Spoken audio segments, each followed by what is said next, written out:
This is your boy DJ Leon D, and on this channel we talk about travel, money, and lots of cooking. Three things I know quite a bit about. I'm not an expert at anything. Nope, not an expert. I just been around a long time and know a lot. Let's get it on. This is your boy DJ Leon D. I'm here to tell you about my family get together and family reunion. I'm going to tell you about it because I don't want you making the mistakes that I made. My first mistake was getting everybody together. That was the first mistake. Don't do that. If you want to have a get together, do it with friends. Do it with friends. Friends are the ones that's going to come, and if you ask them to bring certain foods, that's what they're going to do. They're not going to come and try and run your grill and have guns on them, because I got some family members asking me, can we bring our guns to the family reunion? Who in the hell you want to shoot? We all family. Who in the hell you got on your mind? But they are good, but they did ask. I can't say that. And the other thing too, they will park on your grass, even though you done spent $1,000 to get it perfect. No, not perfect, but get it manageable. They're gonna park on it. It doesn't bother them at all. So the 4th of July is coming up. And what you want to do is invite people you picked. When you have a family reunion, you didn't get to pick none of them. None at all.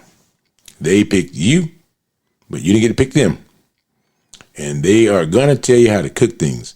Some of my older cousins, actually my uncles and aunts, they're in the 80s and 90s, and they should not be around anything remotely look like it may be, a fire. But for some reason, they always want to cook. And now, well, they'll cook. They'll start to cook, but they're not going to finish because they're tired as hell after 5 minutes. But they like wearing the apron. They love wearing the apron. So my whole thing is this. When you go and you have a cookout, cook all this stuff. If you're going to sponsor it or you're going to be at your house, cook everything before everybody get there. Don't be cooking while people are arriving. I don't care if you cook it the week before or the month before. Do it before anybody get there. Because, see, with family, they walk in, they can see you busy as hell, you carrying a heavy tray. The old ladies are going to want to speak to you. I'm like, you don't see this heavy thing in my hand? I'm damn near dropped on you. It's hot. And I know it's going to kill you if I drop it because it's hot as hell and your body can't handle it. No, they're going to walk over and they're going to want to talk. I mean, you got a fish fry going on?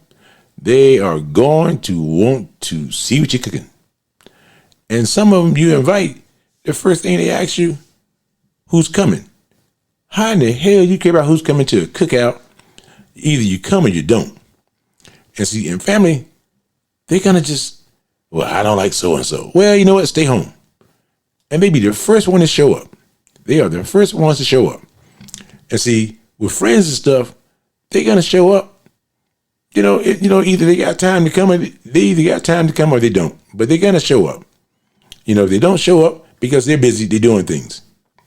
They don't ask a lot of questions because your friend is thinking, okay, I'm eating free and he got liquor over there. I'm all right. Now, liquor, one thing about liquor, it will make you tell the truth, because if you don't like somebody, once you get drunk, you're going to tell them. That's just how liquor works. But, with family, they like, family bring plus ones that they don't tell you about. Hell yeah. This is my girlfriend, brother, mother. I didn't even invite the damn, what? You told me you was coming. I didn't know you was bringing 15 other people. That changes the whole dynamics of how much food you got to buy. And then the girlfriend, brother, mother tell you, well, I don't eat this. Well, you just won't eat today because I didn't buy nothing special because you ain't got no teeth in your mouth. I didn't buy nothing special that you can just gum it to death. I didn't do any of that for you today. You need to go where you fit in at. Go get some baby food. Go get some baby food. You'll be all right. They got all kind of flavors of baby food nowadays. So then they take the teeth out. Family do that. Yeah, family would do that and mess you up. Now, your friends, they're going to tell you, actually, they're going to ask you, can I bring Shawanda? Yeah. What about her brother? Nope. Okay. You just tell them, nope. They say, okay. They're not going to challenge you. Family would challenge the hell out of you. Matter of fact, whenever we do a family reunion, when I come back, I take a vacation. So, because I know the family ain't gonna have one. And then I got people. You want to spend time with everybody, but you can't. If you invite friends over, they know they're gonna get 5 minutes of your time. That's all they're gonna get, and they don't mind because they know everybody else there is your friend, so they share your time. No, not with family. They come over there and they want to talk to you about nothing. They can watch you get out of, they can watch you get out of the car. Is that your Escalade? You just see me get out of it. I don't borrow people's cars. It mixed bag. It has your name on it, the tags and everything. And then you got people in your family. They gonna tell you what everybody else is doing wrong in the family. You don't want to know all that.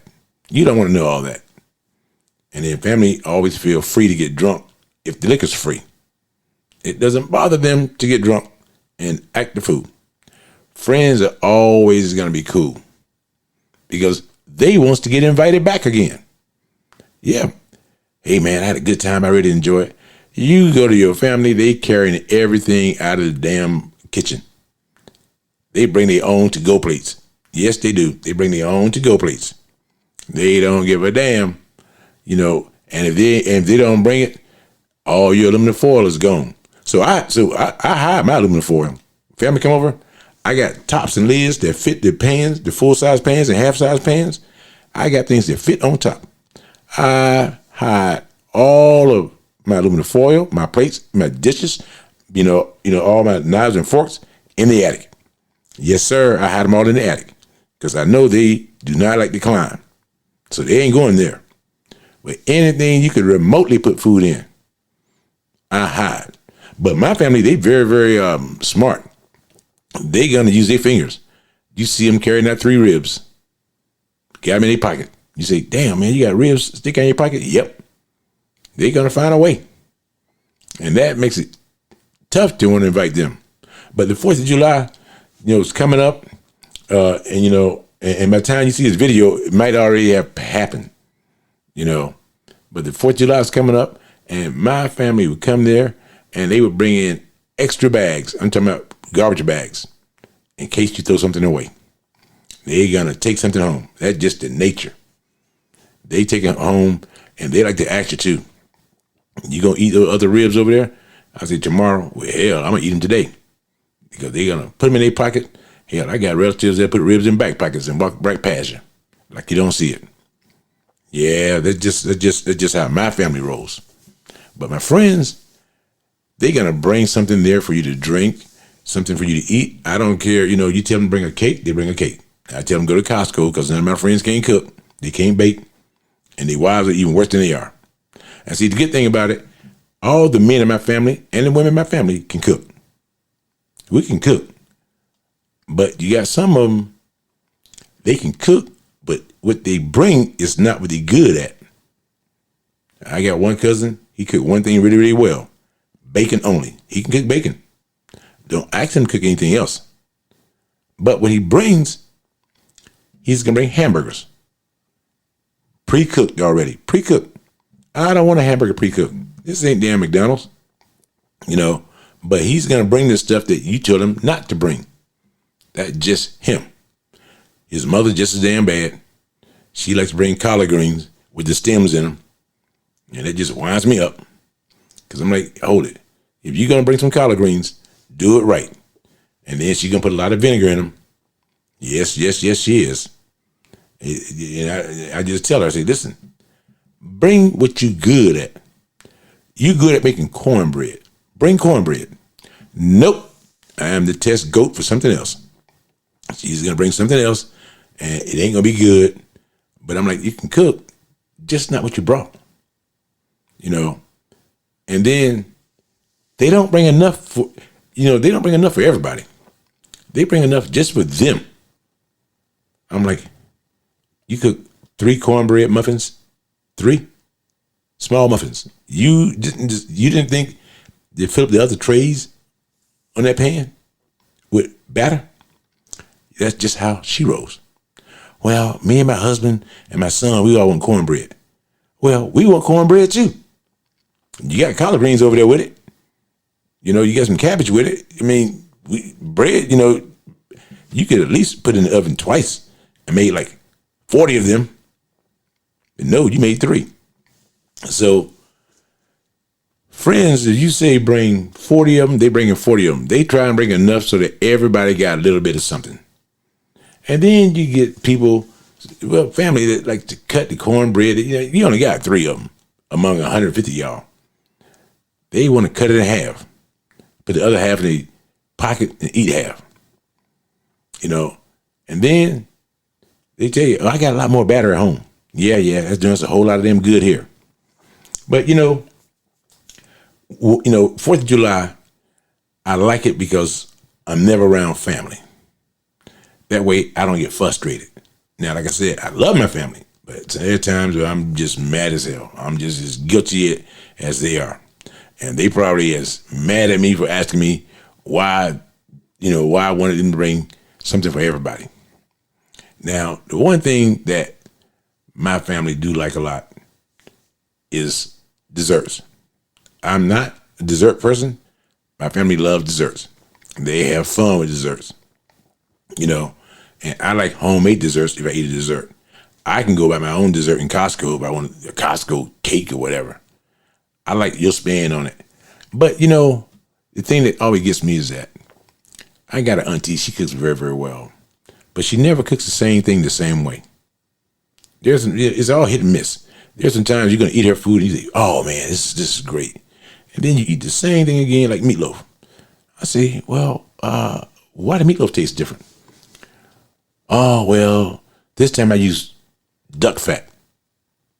What was wrong with the other way you made it? I just want to change things up. Yeah, but you should have tasted it. Oh, let me go taste it. No, you should taste it before I tasted it. Because you're missing some things. Like what? The beef? Yeah, you're missing the beef. Other than that, it's great. But with friends, you tell them don't bring something, they don't bring it. You tell them to bring it, they bring it.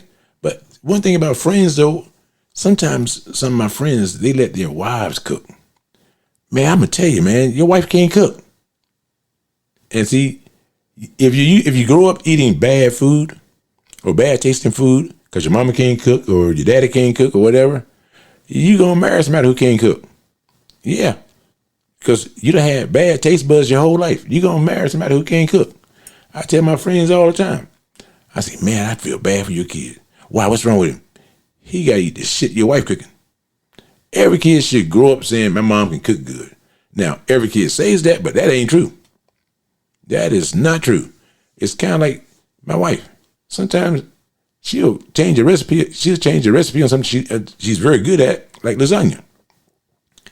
Well, I think we need to eat a little healthier. No, we don't. You do. Shit, no, let me eat what I like. Cook it the way I like it. And then I say that because 80% of the time, I eat all the food she cooks anyway. So why would you not cook it for me the way I want it? I eat it, all of it anyway. And she'll be like, that's not healthy. Hey, the doctor ain't got me on no medication, no nothing. I'm in great shape. I'm 5'10", 175. Life is good. I can't complain. But I got a feeling you got me on a diet and I just don't know it. Because the last 3 meals you cooked, I felt like you had me on a diet because I want this, I want that. Now, I don't mind cooking my own food, which I do a lot. Most of what I eat, because I want my food to taste the way I want it to taste every damn time. I'm big on recipes. That way there's consistency there all the time. I'm not big on you trying the latest diet trend on me. I'm not big on that. Sometimes I can look and say, this ain't the damn thing. I can look before I even taste it. And I got friends like that. If I don't say bring a pasta salad, I'm not Italian. Don't give me a pasta salad. Don't give me stuff from other places that I don't like. Give me something with 4 legs and I'm good. Now, I love vegetables all day long. But I like the way I cook them. I like broccoli. But here's a catch. I also like butter. And those two together is a great marriage. Don't need no cheese. But certain things go good together. Like butter and salt. When butter ain't got salt, the salt and the butter both crying. They should be together always. I mean, but that's just me. You know, I'm not saying for everybody, but also I don't eat big meals like I used to. I don't do that anymore. The older I get, the less I eat. Now, I know people, the older they get, the more they eat, and it shows. It really, really shows. Sometimes I see people in clothes, and I know Lycra can stretch a lot, but I did not know Lycra stretches as much as some of the people I've seen. Because I be thinking, Jesus Christ, they must have gotten a ladder on the roof and jumped into those damn pants. Because there's no way you can pull them one leg at a time over your body. No, it can't be done. First of all, you can't reach your feet. You can't reach your toes. So I know you cannot put pants on one at a time. No, it just can't be done. You know, I mean, I believe in physics. I took a lot of physics in high school and college, and I just know it's impossible. But yet, I see people with those clothes on, and I'm sitting there wondering. Sometimes I walk down the street, I be wondering, well, how in the hell that's possible? Hell, the other day I seen a guy, you know, I seen him sitting in the truck, and I seen his wife, she's about 5'10". He opened the truck, and damn, he was about 4'10". And I said, how they had those 4 kids? That must have been a wild 4 nights. You know, because they couldn't have had them individually, even though they were. But my whole thing is, this 4th of July, invite the people over that you know are going to be stress-free. That's the key. You want to have a good time, a good barbecue, but nobody should come there and give you stress. You cook better when you're not under stress. You cook better when you're relaxing. That's why I said cook before they get there. That way you don't have people trying to do things that you know are crazy as hell. Because they're going to test you. And if you got relatives, you know they're going to test you. That's just what they live for. They live just to test you. So what you want to do is sit there and say, you know what? Which friends I got that I want to invite over, I can have a good time with. Which friends do I want to do that with? Yeah, you know, and then just narrow it down to that. Go look at soccer or something that you want to do. But if you don't do that, you're asking yourself for problems. And when you cook around people, you're asking yourself for problems because they're going to want to help. None of my friends want to help. My relatives don't want to. Now, my family, they don't want to cook for you. They just want to tell you how to cook for them. You know, but they don't want to cook for you, though, because they want to drink and socialize and have fun, but keep an eye on you and make sure the ribs, you know, fall off the bone, which is overcooked ribs. Anybody can make ribs fall off the bone. Anybody can burn them. It's like getting a steak well done. Only an idiot wants a well done steak, because people don't realize that steaks aren't designed to be well done. That's a hockey puck. That's eating leather. But if you want to put your teeth to a test, go ahead. Put your teeth, and put your throat, and then put the rest of your body to a test. You know, so that's just how well done food is. See, in my family, well done, we all know you burnt the hell out of it. That's well done. That's not char. That's burnt. You're eating charcoal, basically, because that's what happens. So if you want to go and you want to enjoy yourself and your family and have everybody see, when you get a lot of friends over, you don't have confrontations. No, you don't have none of that. When you're trying to cook and have a cookout and you barbecuing and you're doing all the other stuff and you got just friends, you never have a confrontation because nobody feels comfortable starting something. But there's no reason to start something, and you don't have that drunk cousin or drunk uncle that you got to deal with. You don't have none of that. But when you get family, you're always going to have that. And you're going to, and friends don't damage your property because they know what it costs and take to maintain your property. You're not going to see barbecue sauce on your wall that you painted white from somebody's hand, and you think it's blood. In fact, it's barbecue sauce because, you know, Uncle Harry over there done eating ribs with his hand, and then he done grabbed the doorknob to go in the bathroom. He done came out and touched the wall because he ain't wipe his hands. He ain't wipe his hands at all. See, you don't have none of this stuff with friends. If a friend do it, they will be obligated and feel like they got to pay for it, But in my house, you got to pay for it. Relatives do it. Oops, sorry about that. Hey, nephew, next time you clean your house, don't get that wall over there that I made a mess out of. That's how family do it. But when you got friends, you have a lot more fun, and I have learned that over the years. And like I said, I laugh and giggle with my family. But man, when they leave, not only do you need a break, that's when you discover all this shit you don't want to discover about your house, because they done tested out everything. The door jamb, the curtain all, off the rod done fell on the floor. Who in the hell need to be looking at my curtain when everybody's inside? Who in the hell needs to be doing? I mean, it's just a different experience. So this 4th of July, and if this video is after 4th of July, just remember, just remember for next 4th of July, try doing something with just your friends. You will have a different take. It's like going to Costco at 10:30 on a Tuesday. That is just an experience that you just enjoy so much because it's not crowded. No one's in there. You have a whole new appreciation of Costco when you go when it's empty. Whole new appreciation. That's how it feels when you have a barbecue or a cook-off or just a cookout with friends versus family. And I ain't saying don't love your family. I'm just saying spend time with 2 or 3 at one time. When you spend time with 60 and 70 and 150 of them, oh man, that's a sideshow. You gonna just sit there and you're gonna just trip the hell out. This is your boy, DJ Leon D, telling you about your cook-off for the 4th of July and Labor Day, family versus friends. Which one should you invite?